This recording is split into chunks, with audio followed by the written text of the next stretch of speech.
My name is Cale Hain, NASA astrophysicist, expert in extraterrestrial intelligence, and now, the sole occupant of Tycho 4 lunar station.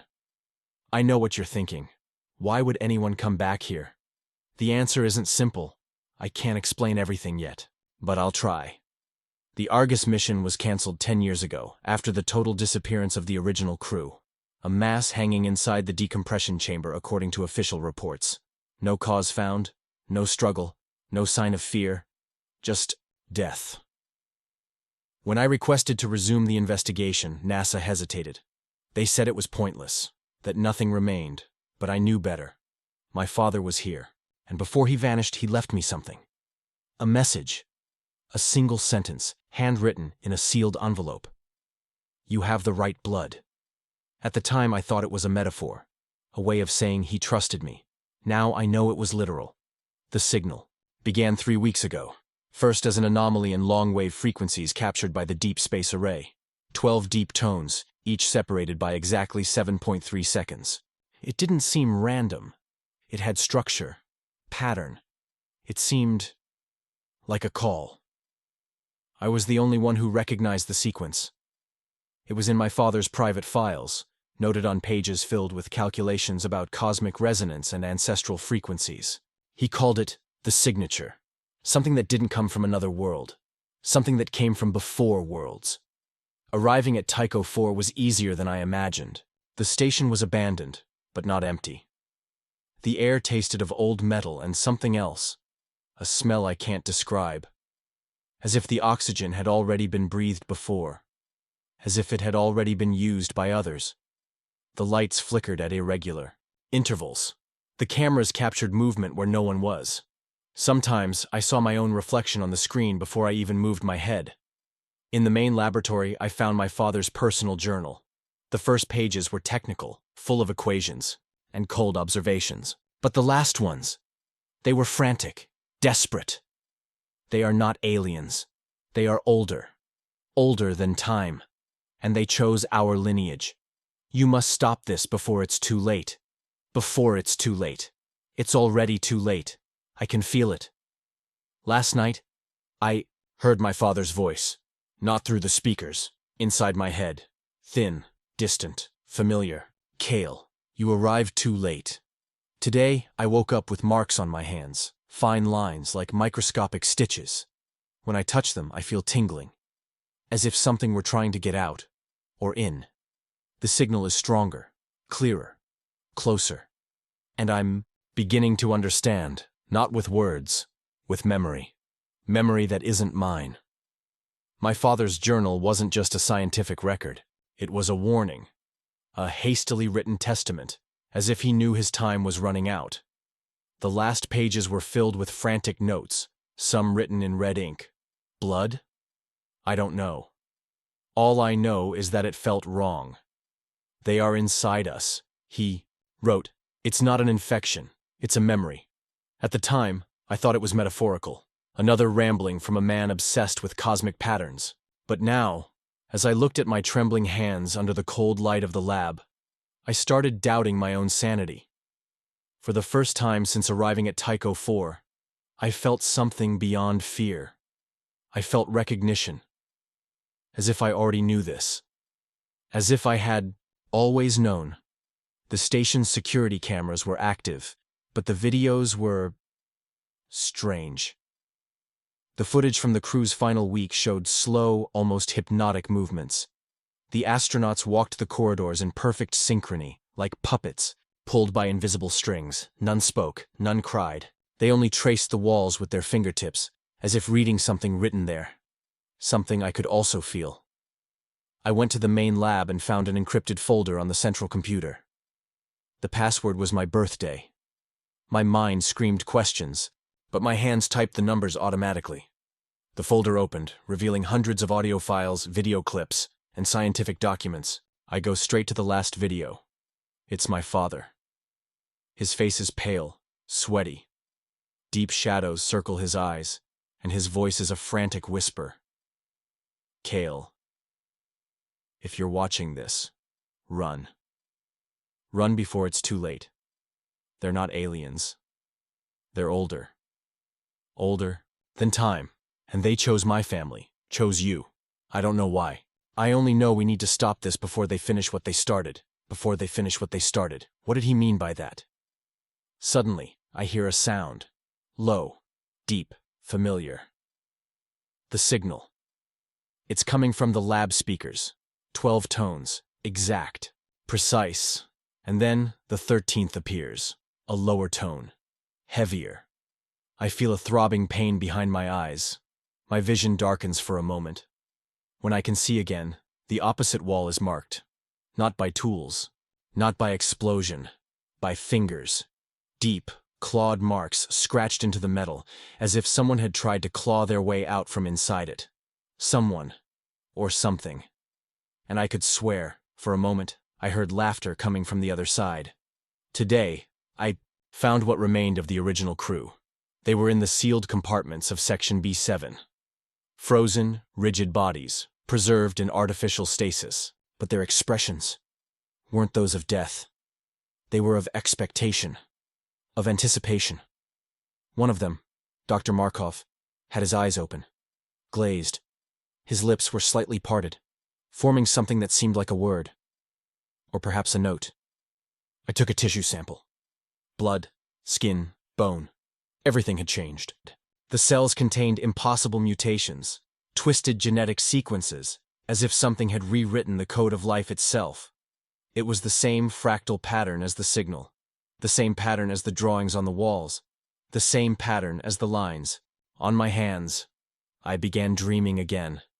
Not of stars, not of spaceships, of things without names or form.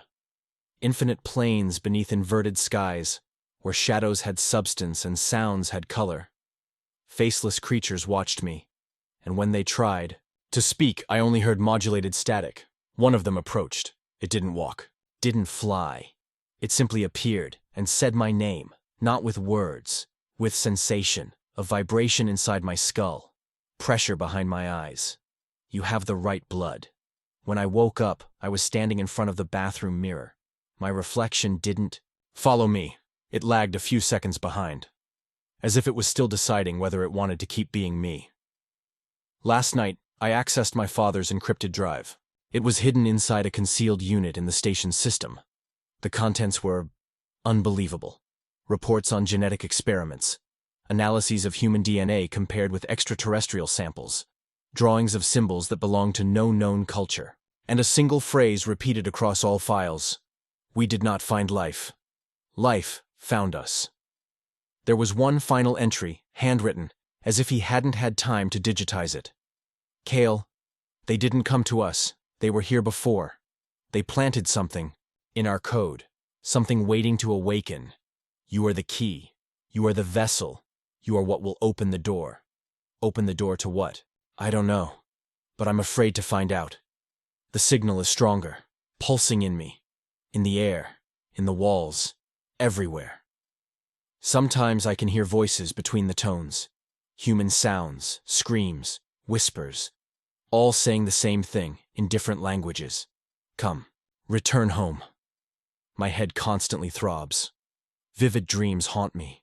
Infinite plains beneath inverted skies. Creatures made of light and shadow watching me without eyes. I wake up with marks on my hands, fine lines that look like microscopic stitches. When I touch them, I feel tingling, as if something is trying to get out, or in. The sounds are louder. The monitors flicker in sync with the signal. And my skin is changing. Dark veins crawl beneath the surface, like spilled ink.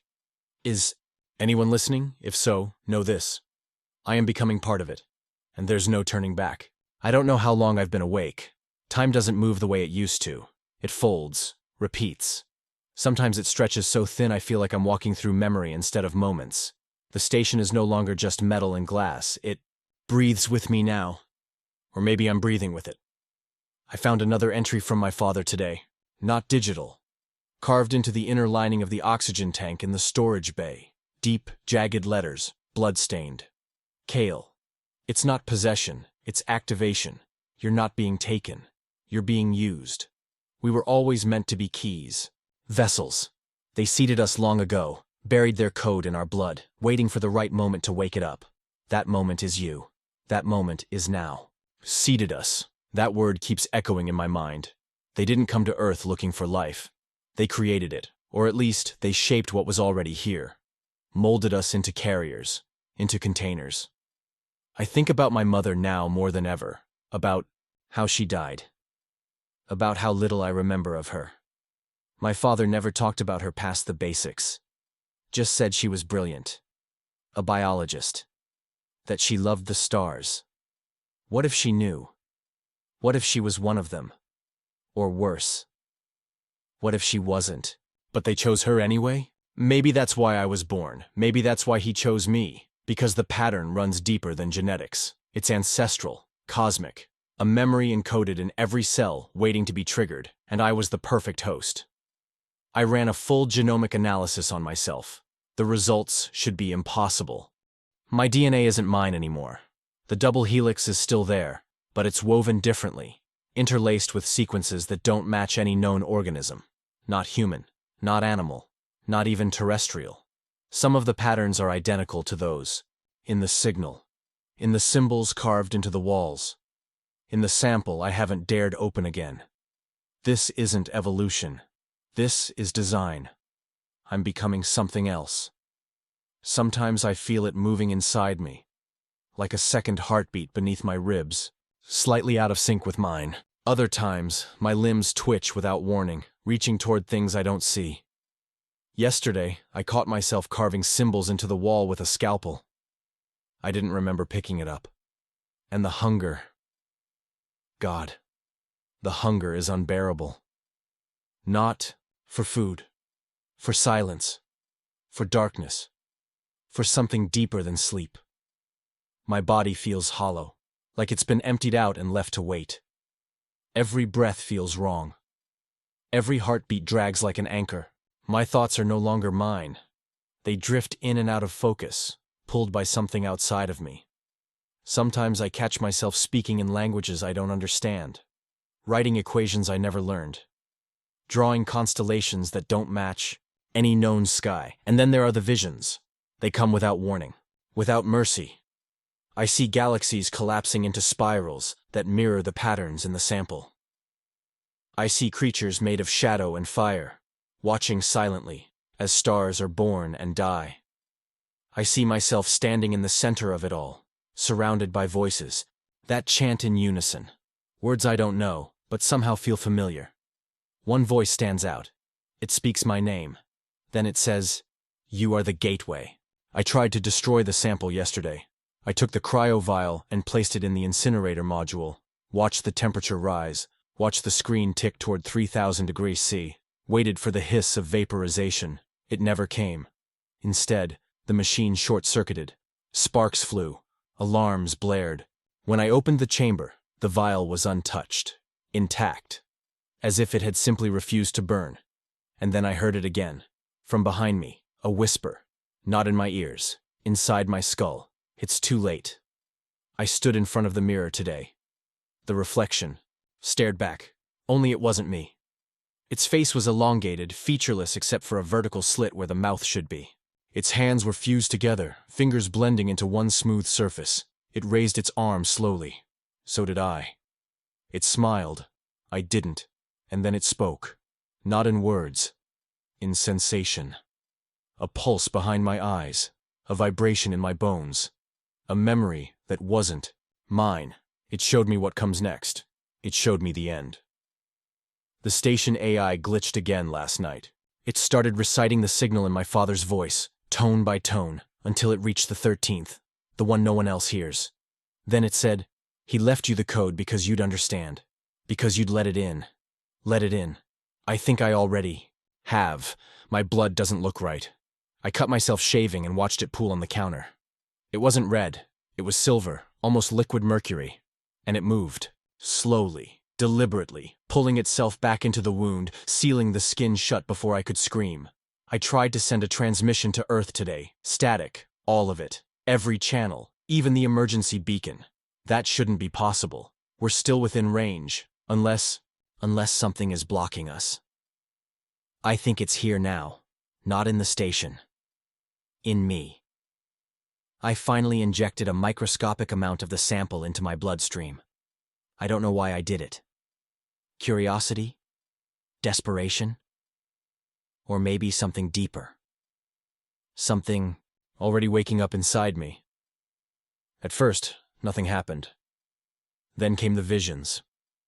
Not dreams. Not hallucinations. Memories that weren't mine. Places I'd never seen but somehow recognized. A planet covered in black oceans beneath twin suns. Beings made of light and shadow watching silently as stars formed and collapsed. And a voice, low, resonant, speaking directly into my mind. You are the echo of what was lost. You are the return. When I woke up, my skin was cold. My veins pulsed faintly blue under the surface. My reflection lagged behind me again, moving slightly out of sync.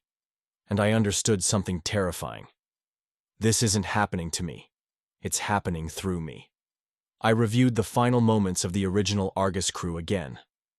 This time, I slowed. The footage frame by frame.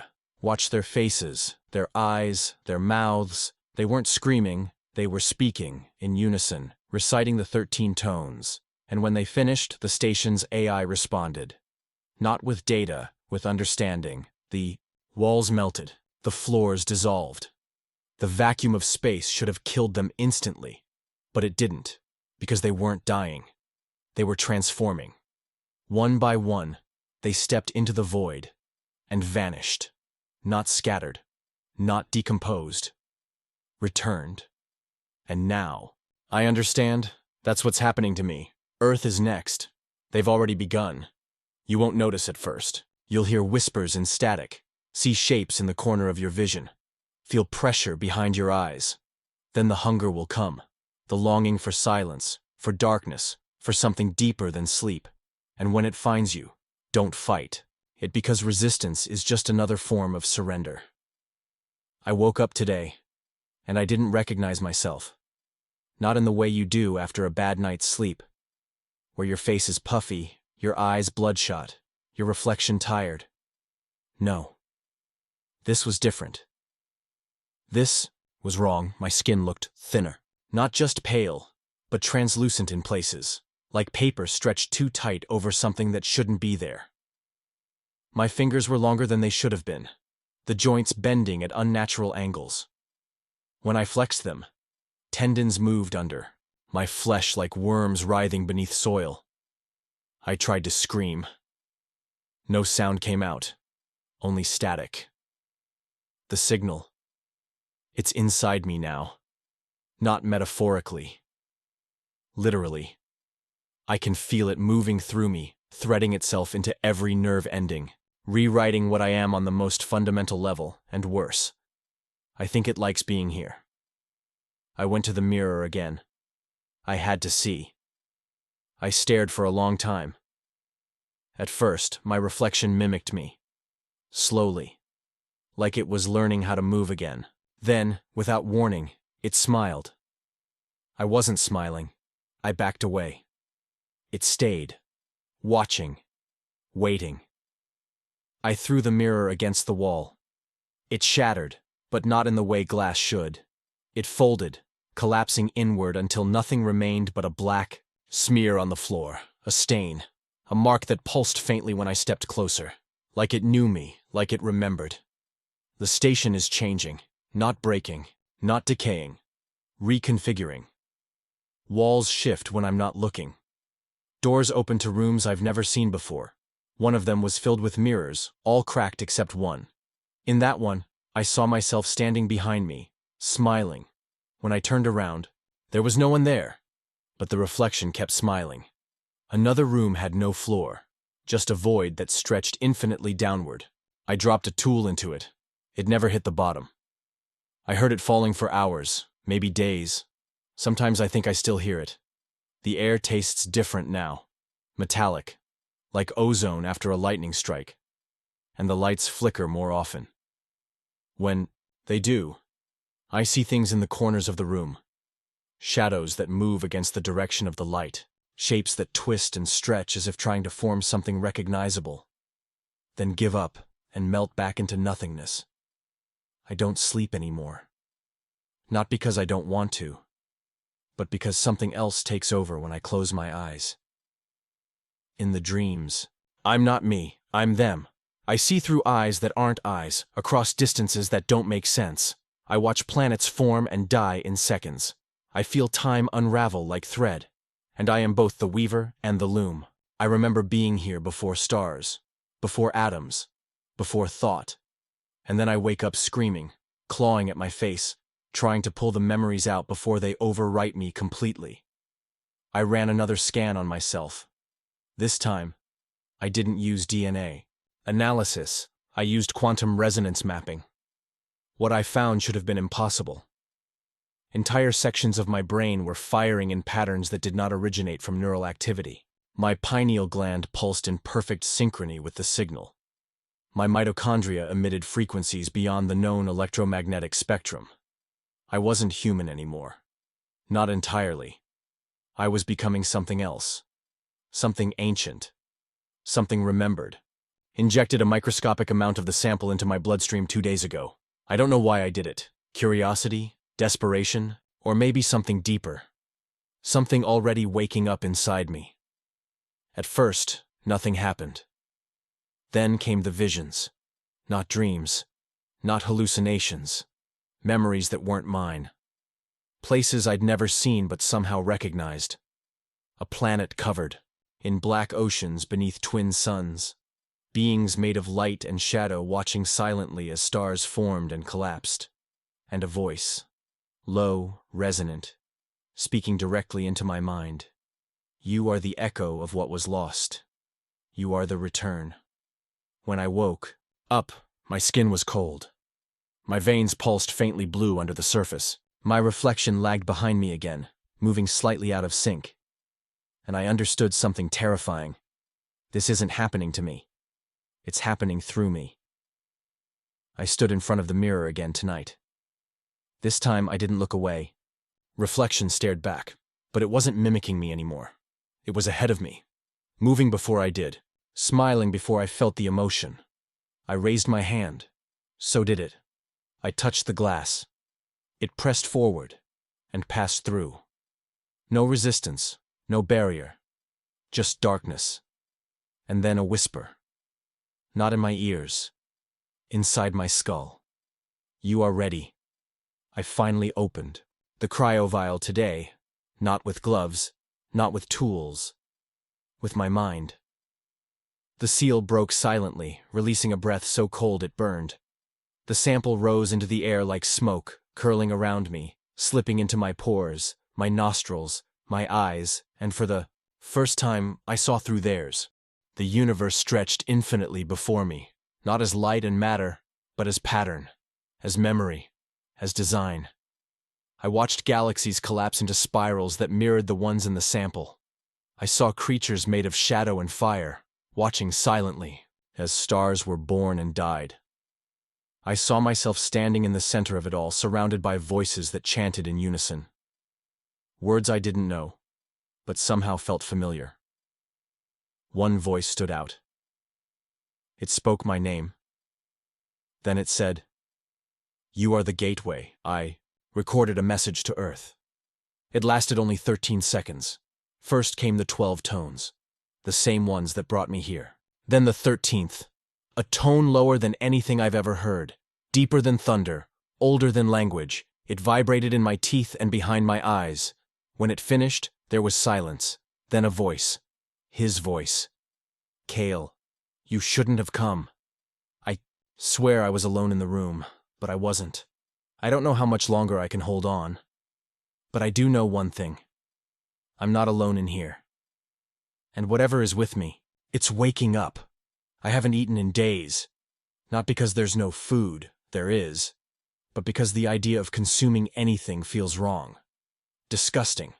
My body doesn't need sustenance anymore.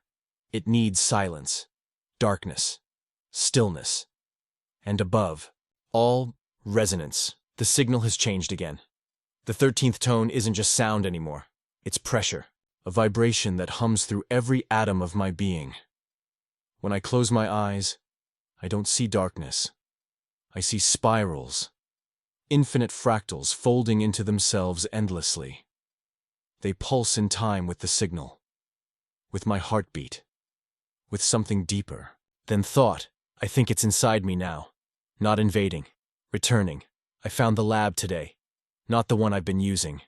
Another one, hidden beneath the maintenance corridor, sealed behind a reinforced hatch covered in biohazard warnings older than the station itself.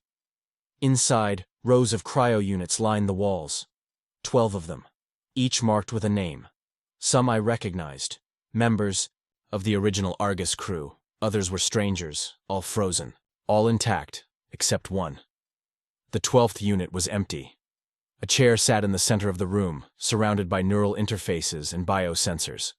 On the wall above it, etched in metal, was a message. The 12th is the gate, the 13th is the return. Stared at it for a long time. Then I saw the numbers.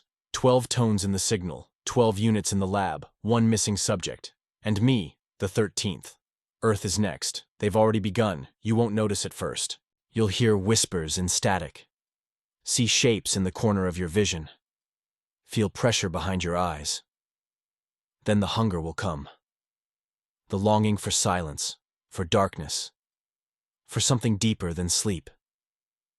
And when it finds you, don't fight it, because resistance is just another form of surrender. I don't think in words anymore.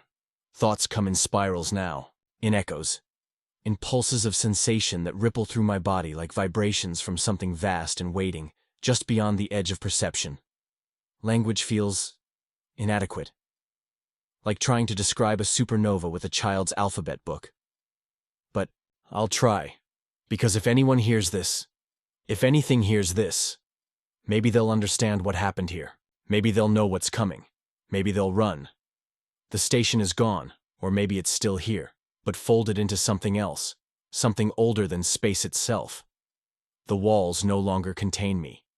They breathe outward, stretching into dimensions I can't comprehend.